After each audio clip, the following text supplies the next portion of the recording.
Hey guys, it's Caesar. And I'm Carla. Welcome to another episode of Carla and Caesar's Modern Life. What's up? Hey, we're here. This is episode 6. Wow. 6. I should have had that drop. Oh, yeah. Messed up.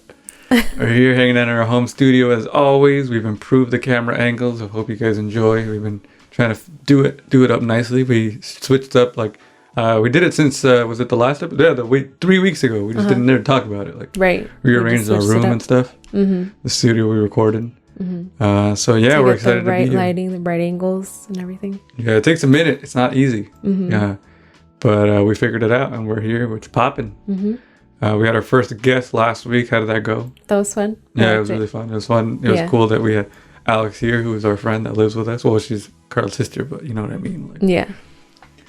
I want to keep having guests. Yeah, so we'll have plenty of guests as the show progresses. I'm sure, like anybody that's down to come through to our home studio here and record. Let us know. And we're still looking for your questions at carlaandcaesar.com. That's advice at carlaandcaesar.com. That's the email.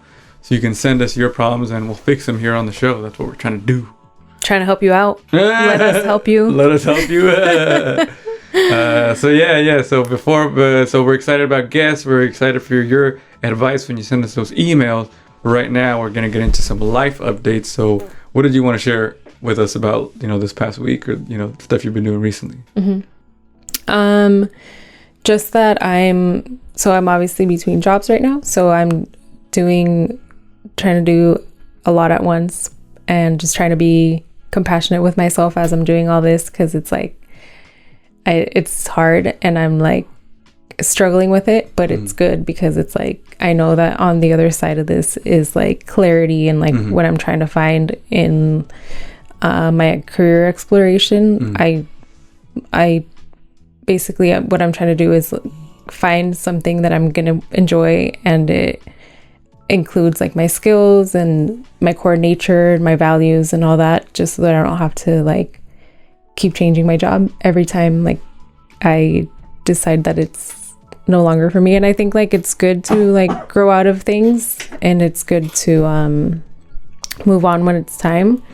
But I feel like I don't want to keep investing my time and not to say that like working at the airline was a waste at all, because I learned a lot during that time. But now you're not in a position where you could put your energy in somewhere that's not going to pay off in the long run. Right. Yeah, like you need to start thinking more of like in the long run, right? Yeah. But I also don't want to like do things like I don't want to do like the shoulds. Yeah. At the same time, so that's why I'm trying to like get to my authentic self and like figure out, okay, what does my authentic self want to do, and I'm trying to like figure that out by healing my inner child. And so it's just a lot of that's my life update. It's a long process too. It's a long process. Yeah, it's not just it's a lot of work to do, but I'm happy that you're doing the work so you can figure out something that's going to be fulfilling for you. Thank you. Yeah, I appreciate the support. Yeah, of course. And encouragement. I know I've been needing a lot of hugs and reassurance lately, so thank you. Oh, of course. That's what I'm here for. That's good that you're on a path that you feel good about, and you could take your time. I mean, it is like you said, there's like a ticking time bomb aspect, like we talked about, not on the show, but I feel like it's gonna work out in the time, and you gotta have faith in that it's gonna work out in the right time, and soon, hopefully. But me too. I'm trying to like stay like hopeful and like have faith that it will work out the way it's meant to. Yeah. Well, that's good. So for me, I'm excited because I'm going to be doing something really big on April 9th. It's the Rodriguez Show 7-year anniversary party. Hell yes. So if you've hopefully, I mean, if you know me or you know a little bit about the show that I've been doing, the Rodriguez Show, it's a hip hop radio show that I've been doing for 7 years. There's been a variety of people that have been doing it with me, but most recently for the past few years has been me and Mondo, and with our friend Yael too, helping us out with videos. So we've been, interviewing artists from Orange County and, trying to host events and plan events. And, we haven't missed a week of doing our radio show / podcast / YouTube show now for 7 years. Yeah, that's crazy. And it's one of those things where no matter what, like Tuesday we record and it airs on Friday. And it's been different days, for the past 7 years, but it's always happened. I mean, even when it was Christmas on a Friday, I was recording Christmas Eve because our plans like fell through or something. You guys always have really good guests and local artists. So speaking of local artists, this 7-year anniversary party for the Rodriguez Show is going to feature a lot of some of the artists we've had. Like a lot of people that made an impact on the show. So like El Nino, shit, Daniel James and Eric Young, The Experience, Gucci Mar, Sammy Love, Mia Zoe, Jeff, of course Mondo. We have DJ sets from DJ Kike and their friend Taps as well. You can get tickets for that at Rodriguez Show if you're in the area. It's going to be happening in Santa Ana, California. And yeah, I mean, super exciting. It's a lot of work for these events. Like it's a lot of planning, and it pays off when people show up. So hopefully you get a big turnout. Get your tickets, everybody. I'm gonna put it across the screen. Carla will be there too. we should get some stuff to hand out for our show, for this show there too. Yeah. Maybe a sticker or something. Yeah, that'd be cool. Oh shit. So it's gonna be really fun, and you can check out where to get tickets for that, rodriguezshow.com. I'm sure I'll put it on the screen so people know where to get them. And we'll see you guys there. Hope to see everybody out there that watches this show, and it'll be fun. It's worth it. It's like a party basically, like lots of fun artists, and like you said, lots of did you say vendors? Oh yeah, there's gonna be vendors. We're still looking for vendors, but we're gonna have people sell stuff and food and drinks. It's all gonna be it's gonna be a good time. Yeah, if you use the code Modern Life, you get $3 off your ticket. So nice. Do that. Yeah. And then we know that it was because you were watching this show. So let's get into the Who is the Jerk scenarios that we have here. We found some online to discuss this week. I'll start with the first one if you want. Okay. I'll go with the intro and then you take it from there. So the intro is, this is a woman whose husband has had a car accident about a month ago. She's taken time off work and has been his primary caregiver since he's bedridden due to a back injury. She's been under a lot of pressure from her mother-in-law, who keeps telling her how she would be taking care of him, and she asks for hourly updates about his condition. She visits every day but doesn't do anything to help, but tries to micromanage her. The family keeps telling her that she's just worried sick about her son, and she's trying to be patient. So this is a scenario. Days ago, she called to berate me about not replacing the sheets quickly. I had no idea how she found out since my husband didn't tell her. My sister-in-law called me to tell me that her mom installed a camera in the bedroom to see if I was taking proper care of her son. I was stunned. After searching the room, I found the camera. I called my mother-in-law and had a huge fight with her. She admitted it and said she was just feeling concerned and wanted to make sure her son was being cared for, even though they call her every day. I yelled at her, telling her she was no longer allowed in my house after this. She lost it and went on a rant about how I'm stopping her from seeing her son, and that not seeing him will literally make her sick herself. The family called me later to get me to back out of the decision, but I told them she breached my privacy and took advantage of the situation. They said I'm taking it too personally and that I can't blame a concerned mother for wanting to make sure her son is fine, especially since she listed things she thought I was doing wrong. I ended the conversation, but my husband is upset, telling me I'm being vindictive and that if his mother can't come, then he'll move with her. Oh my God. He argued that I went outside and he's been silent ever since. We argued. They argued. Damn. That's crazy. Yeah. So what do you think about this? It's a boundary. It's messed up. Yeah. Yeah, you're crossing boundaries. Like majorly. Yeah. It's not listed here, the age. Yeah, I'm pretty sure she said they're in their 30s. Yeah, so that's the thing, is like if they're old enough to live in their own place, even if they're in their mid to late 20s, like they still should be respected, and like don't put a fucking camera without somebody's permission. And it's like I understand your concern, but at the same time, like you need, like obviously your husband married this person because he believed like she would be there for him, like maybe let her be there for him. In what world did this lady think it was okay? Yeah, like no way. Also, like what if she saw something that she didn't want to see, and like yeah, what the heck? Like it's fucked up.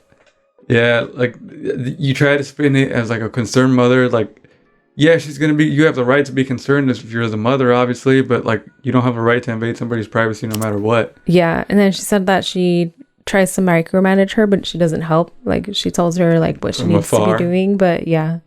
No. So it's like maybe if you really wanted to help, like let her do it her own way, because at the end of the day, like, she's already taking time off work to take care of him. Like, I'm sure they're under like stress enough, so she doesn't need this added like being spied on stress. No. So what now? Like, she just stands her ground and he potentially goes to move in with his mom. I think so. I think she's better off without, especially if he didn't see her side of it. Like, this guy's like, oh yeah, my mother, she had every right to put a camera where we're at. Like, what? No.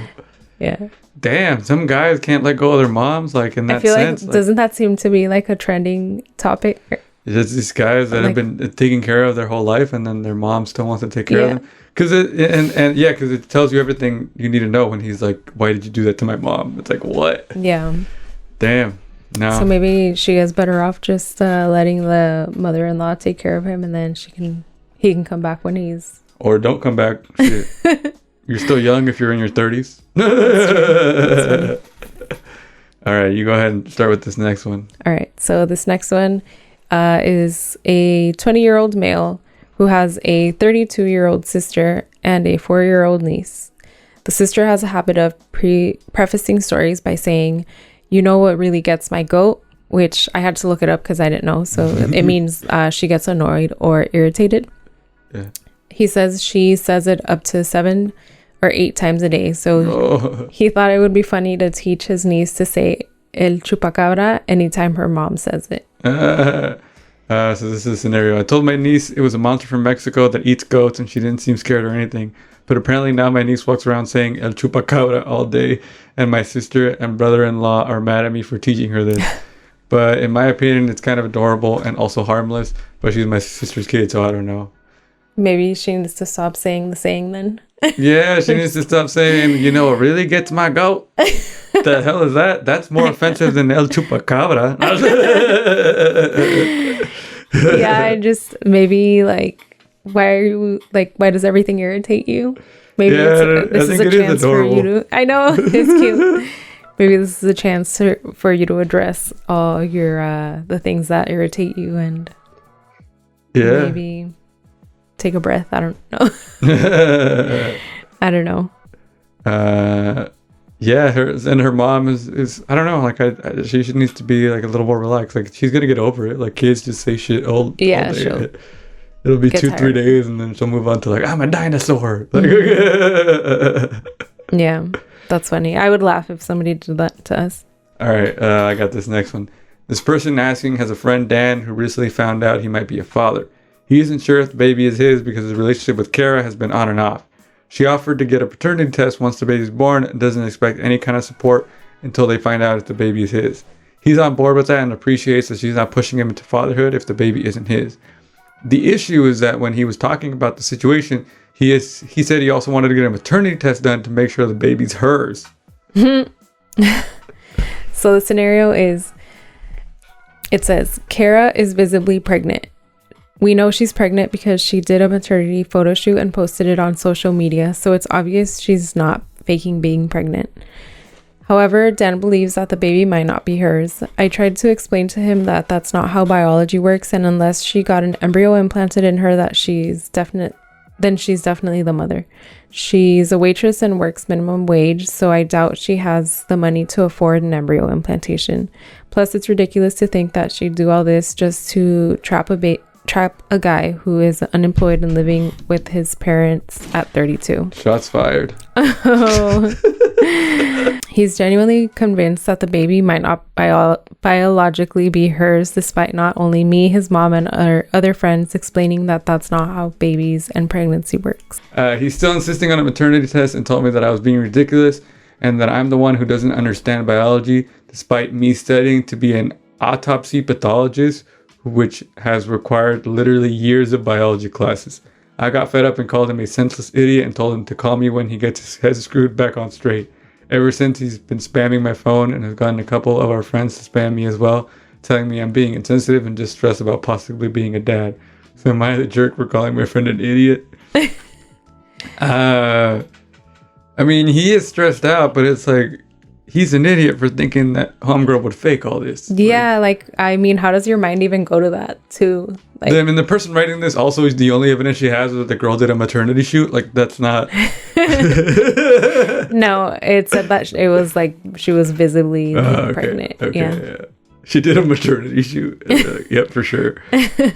Yeah, I mean, you think maybe there's a possibility that she stuffed her shirt or something? No, I'm just saying, like, that was for all the evidence. But it's also like, this guy, what do you think is going to happen? Like, she's pregnant. Like, yeah. It's just, he just doesn't want to believe it.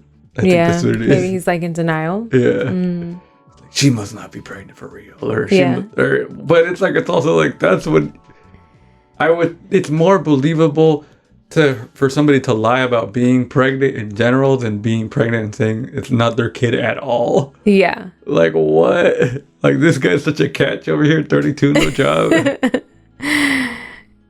Yeah, that's funny. I mean, yeah, I don't think anybody would do this. Why would anybody go through all this trouble? Yeah. Like, maybe, yeah, no, I just don't see why. We're analyzing the situation. She just called her friend a jerk and she asked for that. Yeah. I don't think you're a jerk because he was acting like a jerk, saying for making up shit that can't happen. Yeah, well, he was just asking if he was the jerk for calling his friend an idiot. That's what I'm saying. So. He was the jerk for being upset, and the other person was the jerk. The guy for being upset, Dan, being Dan called an idiot. Yeah. Yeah, I mean, because he was saying idiot things. That's true. All right, guys, that's it for the scenarios, and that's it for this episode. You ready to say goodbye? Yeah. All right. Get tickets to the Rodriguez Show 7-year anniversary party at rodriguezshow.com. We're going to be there. Use the code Modern Life. Modern Life, $3 off your tickets. So, yeah, it's going to be really fun, and we hope to see you there. And in the meantime, take care of yourself and each other. We'll see you next week. Bye.